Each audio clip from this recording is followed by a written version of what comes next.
आपकी कमर में दर्द है और वो टांग में जाता है, आप डॉक्टर के पास जाते हैं, एमआरआई एक्सरे होता है और उसके बाद डॉक्टर साहब एक जुमला बोलते हैं, आपकी L5S1 डिस्क जो है वो ख़राब है। यहाँ से एक ऐसा ना ख़त्म होने वाला सिलसिला शुरू होता है जिसका पता भी नहीं चलता कि इसका इलाज क्या है। वर्जिश इलाज है, ऑपरेशन इलाज है, दवाइयाँ इलाज है, फिजियोथेरेपी इलाज है। क्या करें L5S1 डिस्क का, आखिर इस मर्ज़ की दवा क्या है? अस्सलाम वालेकुम ख़वातीन हज़रात, मेरा नाम डॉक्टर अब्दुल बासित है। मैं कंसल्टेंट ऑर्थोपेडिक सर्जन हूँ, यानी माहिर अमराज़ हड्डियों जोड़।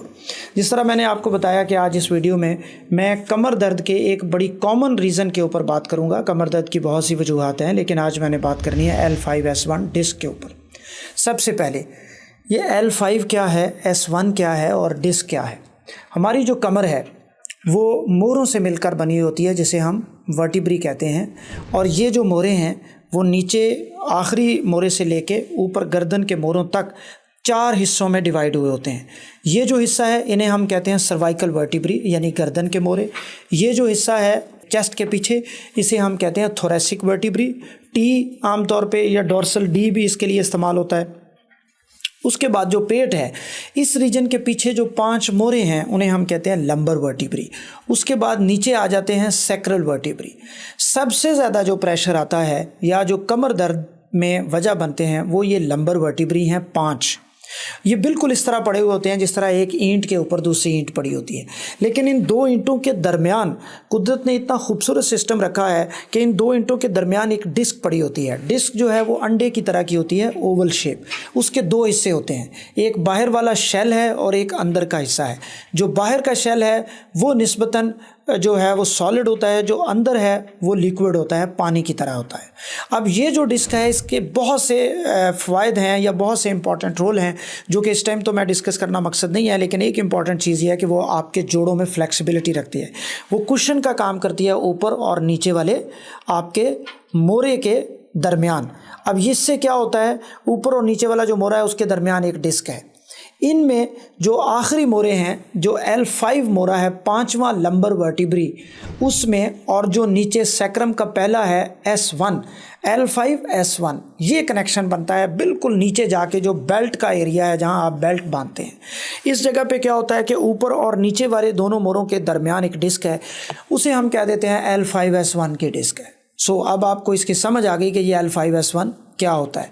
अगला सवाल, L5S1 की डिस्क जो है वो इतनी कॉमन क्यों है, सबसे ज़्यादा इसका मसला ही क्यों आता है। उससे पहले मैं आपको ये बताऊं कि जो भी हमारी बैक पेन होती है डिस्क की वजह से, उसमें तकरीबन 90-95% जो डिस्क के प्रॉब्लम्स हैं या बैक पेन है, 90-95% जो प्रॉब्लम्स हैं वो L4-5 और L5S1 के दरमियान वाली डिस्क की वजह से होते हैं, यानी चौथे 5वें लंबर वर्टिब्री के दरमियान और 5वें और जो पहला है सैक्रम उसके दरमियान। उसमें से भी जो ज़्यादा है वो L5S1 का है।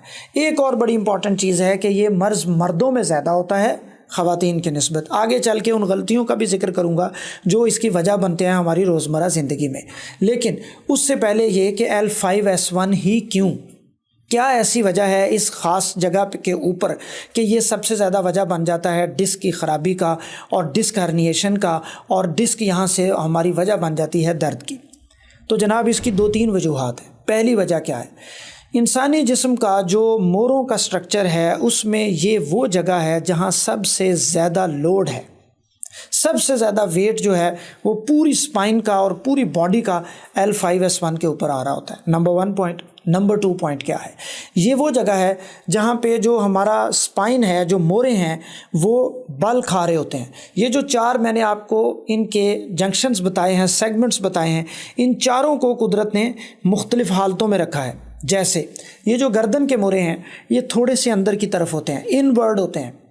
ये जो थोरेसिक रीजन के मोरे हैं ये पीछे होते हैं, और उसके बाद जो लंबर वर्टिब्री हैं वो फिर थोड़े से आगे की तरफ होते हैं, यानी उनका कर्व होता है, आप यूँ समझ लें आगे की तरफ वो कर्व्ड होते हैं, और सैक्रम के फिर पीछे की तरफ होते हैं। 5वां मोरा L5 और सैक्रम का पहला मोरा वो जगह है जहाँ पे आपकी स्पाइन इनवर्ड से आउटवर्ड कर्वेचर में शिफ्ट ले रही है, यानी आगे से वो पीछे की तरफ हो रही है। सो इसकी वजह से यहाँ पे स्ट्रेस बहुत ज़्यादा है। ये स्ट्रेस भी वजह बनता है L5S1 डिस्क हर्निएशन के बहुत ज़्यादा कॉमन होने की। दो चार ये जो मेन बड़ी वजूहात हैं कि एक तो वेट इसके ऊपर बहुत ज़्यादा पड़ जाता है, और दूसरा क्या है कि यहाँ पे आपकी जो कर्व है वो इसकी एक अहम वजह बनता है। और फिर एक और वजह यहाँ पे ये होती है कि यहाँ पे मूवमेंट बहुत लिमिटेड होती है इस डिस्क की। 3 बड़ी वजूहात हैं इसके कॉमन होने की। अगली बात, वो क्या गलतियां हैं जो हम रोज़मर्रा ज़िंदगी में करते हैं और वो वजह बन जाती हैं L5S1 डिस्क हर्निएशन की। तो उससे भी पहले एक चीज़ मैं आपको बताऊं, तकरीबन जिस भी शख्स का आप MRI करवाएंगे उसमें किसी ना किसी डिस्क की ख़राबी ज़रूर आएगी। क्यों? इसलिए कि जब हम अपनी उम्र में आगे चल रहे हैं, यानी बुढ़ापे की तरफ जा रहे हैं, हर गुज़रता साल, हर गुज़रता दिन हमें आगे लेके जा रहा है ना, तो उसी तरह हमारी बॉडी में वियर एंड टियर हो रहा है। जब आप ये देखते हैं कि आपके बाल सफ़ेद हो रहे हैं, आपके बाल जो हैं वो झड़ रहे हैं, आपके चेहरे पे झुर्रियाँ आ रही हैं, तो जनाब ये अपने जहन में बिठा लें कि आपके जोड़ों में भी उसी तरह की तब्दीलियाँ आ रही हैं। उन्हें हम डीजनरेटिव चेंजेस कहते हैं। इसी तरह डिस्क में भी तब्दीलियाँ आ रही हैं। वो जो तब्दीलियाँ हैं जब आप MRI करवाएंगे तो वो आपको नज़र आ जाएंगी। MRI बेसिकली वो चीज़ है जो वो पूरा नक्शा आपको दे देती है, डिस्क की हर हालत, डिस्क की सिचुएशन सारी नज़र आ जाती है। पहली बात तो ये है कि जब भी आप MRI करवाएं उसके ऊपर जब आपको ये L5S1 या L4-5 या कोई और डिस्क के बारे में बताया जाए तो फौरी तौर पे परेशान मत हों, और ये मत सोचें कि किसी एक अजीज़ को बहुत ज़्यादा सीवियर बीमारी थी तो हमें भी सीवियर बीमारी होगी।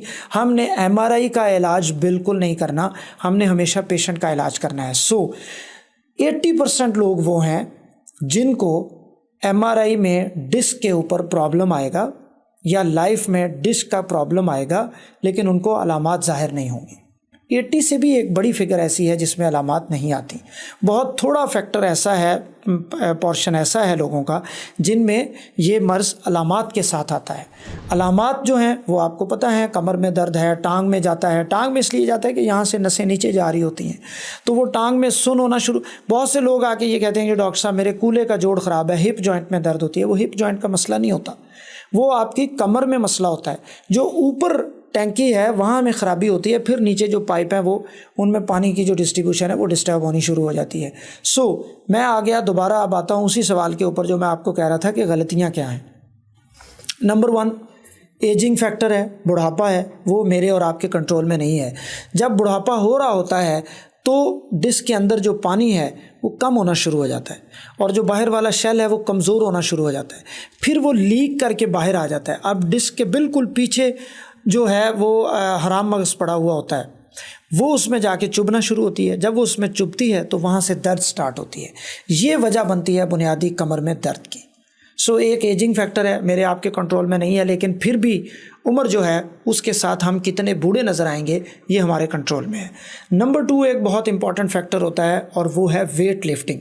रेपिटेटिव स्ट्रेस यानी कंटिन्यू स्ट्रेस आप इस जोड़ के ऊपर L5S1 डिस्क के ऊपर डाल रहे हैं वेट लिफ्टिंग के ज़रिए, और वो वेट लिफ्टिंग का तरीका गलत होता है आपका। आप जब वज़न उठाते हैं, जैसे पानी से भरी हुई कोई चीज़ उठा रहे हैं, आप कोई बड़ा टब उठा रहे हैं, तो लोग वो वज़न जो है वो आपके अपने मोरों के ज़ोर पे उठाते हैं, आगे की तरफ झुक के वज़न उठाने की कोशिश करते हैं। ये वज़न उठाने का बहुत गलत तरीका है। ये वजह बनता है आपकी डिस्क के ऊपर स्ट्रेस की, और फिर वहाँ से डिस्क हर्निएशन की, और फिर वहाँ से कमर में दर्द और टांग में दर्द, और फिर एक नया अज़ाब शुरू हो जाता है। हमेशा जब आप वज़न उठाएं आगे झुक के, बच्चे को उठाती हैं ख़वातीन, वो भी बहुत बड़ी वजह बन जाता है, तो उसके उठाने में एहतियात करें। उठाने का तरीका मैं आपको यहीं बता देता हूँ। अपने कंधे के जोड़ों पे चीज़ उठाएं, थोड़ा नीचे झुक के आपने चीज़ उठानी है, आगे झुक के चीज़ नहीं उठानी।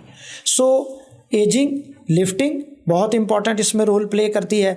फिर वेट, आपका वज़न बढ़ रहा है और आपको कोई ख्याल नहीं है, तो अपने जहन में रखें कि कोई ना कोई ऐसा है जो उस वज़न के बोझ तले दब रहा है और वो चीखें मार रहा है। और वो चीखें कौन मार रहा है? वो आपकी L5S1 की डिस्क है। वो जो L5S1 की डिस्क है वो बेचारी प्रॉब्लम में आ रही है आपका वेट बढ़ने से। तो एक बड़ी वजह जो गलती जो है वो आपका वेट है। फिर एक चौथी बड़ी वजह जो है वो हमारा सेडेंटरी लाइफस्टाइल है। हम वॉक नहीं करते, हम एक्सरसाइज नहीं करते, और उसकी वजह से क्या होता है, हमारे मसल्स वीक हो जाते हैं। ये जो अक्सर आपको कहा जाता है पट्ठों का खिंचाव, یہ جو پٹھوں کا کھچاؤ ہے یہ کیسے ہوتا ہے؟ یہ کھچاؤ اسی وجہ سے ہوتا ہے کہ ہمارا لائف سٹائل اچھا نہیں ہوتا. ہمارے کور جو مسلز ہیں، کور مسلز بیسیکلی کہتے ہیں یہ جو پیٹ کے مسلز ہیں، ٹرنک کے مسلز ہیں، پیلوک فلور کے مسلز ہیں، یہ مسل بیسیکلی موروں کو سپورٹ دے رہے ہوتے ہیں اور ارد گرد پورے ڈھانچے کو سپورٹ دے رہے ہوتے ہیں. یہ مسلز ویک ہو جاتے ہیں کیونکہ ہماری روزمرہ زندگی میں ایکسرسائز نہیں ہوتی اور ان مسلز کا اتنا استعمال نہیں ہوتا. جب یہ ویک ہو جاتے ہیں تو وہاں سے پھر مورے جو ہیں ان کا کرویچر خراب ہونا شروع ہو جاتا ہے، لمبر اسٹریٹننگ ہو جاتی ہے. وہ جو لمبر جو 5 مورے آپ کو میں نے شروع میں بتائے وہ بالکل سیدھے ہو جاتے ہیں اور وہ بھی ایک بڑی وجہ بنتے ہیں درد کی. سیڈینٹری لائف سٹائل اور پھر آپ کا ایکسرسائز نہ کرنا، یہ 5-6 غلطیاں ایسی ہوتی ہیں جو L5S1 ڈسک کی وجہ بن گئی ہے. اب آ جاتے ہیں آخری چیز کے اوپر جو میں اب آپ کو بہت بریف سی بتاؤں گا ویڈیو کے اندر، اور وہ ہے اس کا ٹریٹمنٹ. اس کے ٹریٹمنٹ کے 3-4 سٹیپ ہیں. نمبر 1 سٹیپ کیا ہے؟ ٹریٹمنٹ سے پہلے ہی میں آپ کو بتا دوں تقریباً 70-80% لوگ وہ ہیں جن کو آپریشن کی کبھی ضرورت نہیں پڑے گی، وہ آپریشن ان کی کیٹیگری سے نکال دیں. 80-85% لوگوں کو آپ آپریشن کے بغیر ٹھیک کر سکتے ہیں، دوائیوں کے ساتھ، ایکسرسائز کے ساتھ، فزیو تھراپی کے ساتھ. اور پھر ایک بڑا اچھا آپشن جو ہوتا ہے کہ اگر آپ کا ڈاکٹر آپ کو تجویز کرے، خود سے کبھی مت کریں، تو پھر ایک انجیکشن لگا دیا جاتا ہے. اب تو کیمرے کے ساتھ ٹرانسفورامینل انجیکشن لگتے ہیں. جس جگہ پہ وہ نرو اور وہ ڈسک جو ہے وہ پرابلم کر رہی ہوتی ہے اس کو کیمرے میں دیکھ کے سن کر دیا جاتا ہے. تقریباً جو 80% کے بعد پیشنٹ بچ جاتے ہیں ان میں سے بھی ایک بڑی مقدار ایسی ہوتی ہے جن کو اس کے ساتھ افاقہ ہو جاتا ہے. اور پھر آخری جو ایک حصہ بچ جاتا ہے جو بالکل ان کو رسپونڈ نہیں کر رہا، آپ دوائیاں کھا رہے ہیں فرق نہیں پڑ رہا، آپ کا مرض بڑھتا جا رہا ہے اور مرض بڑھنے کے ساتھ ساتھ آپ کے مسائل اور زیادہ بڑھتے جا رہے ہیں، تو آپ وزن کنٹرول نہیں کر رہے، تو پھر آپ کو آپریشن کی طرف جانا پڑ سکتا ہے. آپریشن کے بارے میں لوگ بہت سے سوال کرتے ہیں. بہت سیف، بہت اچھا، بہت ماڈرن آپریشن ٹیکنیکس اس وقت دستیاب ہیں. وہ تجویز کرے تو بے شک 2-3-4 لوگوں سے رائے لے لیں، لیکن اس سے اتنا مت گھبرائیں کہ آپ اس میں اتنا وقت ضائع کر دیں اپنا کہ بعد میں جا کے وہ آپ کے لیے کسی خطرناک صورت کا رخ اختیار کر جائے، جس میں ایک بہت خطرناک سچویشن یہ ہوتی ہے کہ مریض کا موٹر سسٹم جو ہے وہ کمزور ہو جاتا ہے، اس کے پیر سے جوتا اترنا شروع ہو جاتا ہے، اس کو پیشاب پخانے کا کنٹرول جو ہے وہ ختم ہونا شروع ہو جاتا ہے، کیونکہ یہیں سے ہی ان چیزوں کا کنٹرول بھی ہو رہا ہوتا ہے. پیک پہ جانے تک اور کمپلیکیشنز پہ جانے تک اپنے آپ کو کنٹرول کریں ڈاکٹر کے مشورے سے.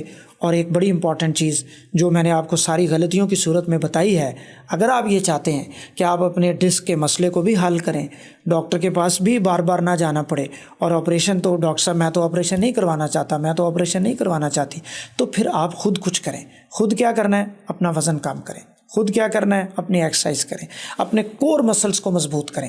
جتنے یہ مسلز مضبوط ہوں گے اتنا آپ کا لمبر ریجن جو ہے، جو آپ کے مورے ہیں پیچھے والے پیٹ کے پیچھے، وہ مضبوط ہوں گے. اور جتنے وہ مورے مضبوط ہوں گے، جتنے ان کا کرویچر ہے وہ بہتر ہوگا، اتنا ہی آپ کے لیے سکون ہو جائے گا. آخری چیز میں آپ کو بتا دوں، اس کے سونے کا انداز اور ایکسرسائز کی جو چیزیں ہیں اس پہ میں نے ایک الگ ویڈیو میں بات کی ہوئی ہے، وہ آپ ہمارے چینل پہ جا کے دیکھ سکتے ہیں. آج کے اس ویلاگ سے اور پوڈ کاسٹ سے مجھے اجازت دیجیے. ڈاکٹر عبدالباسط کو آج سننے کا، دیکھنے کا بہت شکریہ. آپ کے فیڈ بیک کا، سوالوں کا انتظار رہے گا. اللہ حافظ.